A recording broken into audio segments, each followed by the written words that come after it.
Hello, everyone, and welcome to yet another exciting episode of Universal You.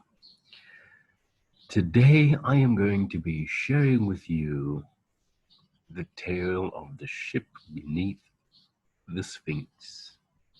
Let's get right into it, shall we? All right.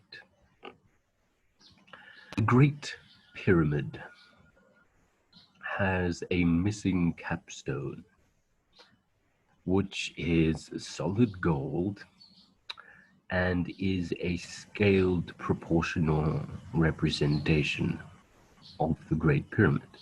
In other words, it has all the rooms and stuff, just in miniature. Anyway, this can be found in the Hall of Records. Now,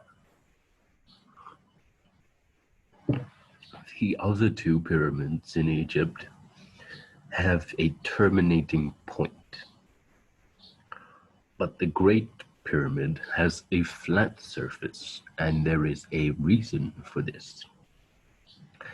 This flat surface is a landing platform for a type of ship. Approximately 1 mile under the Sphinx is the oldest synthetic object in the world.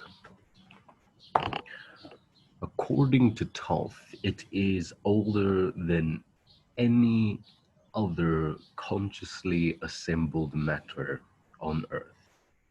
It goes back about 500 million years. By means of astral projection and remote viewing, I speculate that this object is a massive, macabre enhancer, a light field ship. I've actually experienced it myself, which is a story that I will tell you when you start asking the right questions. According to Thoth, this light field ship is transparent, and it's quite, I'd say, I'll maybe give you an image of it, superimpose it over the pyramids, over the Great Pyramid, just to give you an idea of its size. But in these situations, size is rather relative. Anyway, it's designed, this light field ship is designed with the express intention of connecting with and expanding your own living macabre, that star tetrahedral light field around your body when it's activated. This ship is connected spirit of the earth heart, Gaia. We spoke about this in the previous video. All right. Now, every time we reach a vulnerable point in the procession of the equinoxes, there is a minor pole shift. Extraterrestrials have tried to take over this planet. According to Thoth, this has been going on for over 1 million years, and it has a lot to do with what that synthetic macabre did in the Atlantean era that the Martians made. Let's just say it affected some beings who decided to intervene in maybe not the most friendliest of ways. Anyway. Alright, every time there is a takeover or a takeover seems imminent, there has always been a very pure person who figures out a way to get into the next level of consciousness and finds a way to raise this light field ship into the air. At this point, this person becomes sixth dimensional in nature, which we have also discussed. Basically, this means that what this person thinks and feels, or should I say feels and thinks, happens. So whatever races are trying to take over the earth, this person alters the nature of reality in such a way that they are made to leave.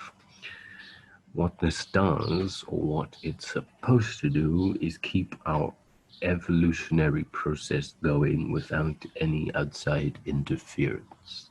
Very important. Anyway, this happened in 1989. There was a woman of about the age of 23 in Peru who ascended, and she connected to the new higher consciousness grid, and she found the ship and she raised it. Now at this time, a race called the Greys, which are really human beings from an alternate universe, a path in which we lost our love connection with reality. Anyway, I'll get into that a bit later too.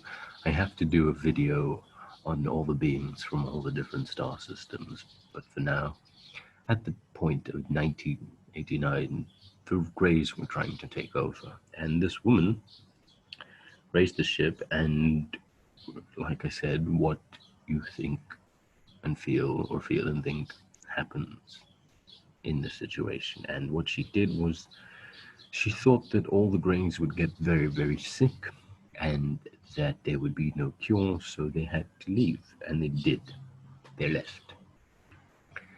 Now, Hollywood has a really good way of sharing information quite subtly, and this was very well illustrated in the movie War of the Worlds, and for me personally, in a more recent film, Captain Marvel, there's a scene where she flies up to the Earth, out of the Earth's atmosphere, and she shines really brightly, and you get the image of a macabre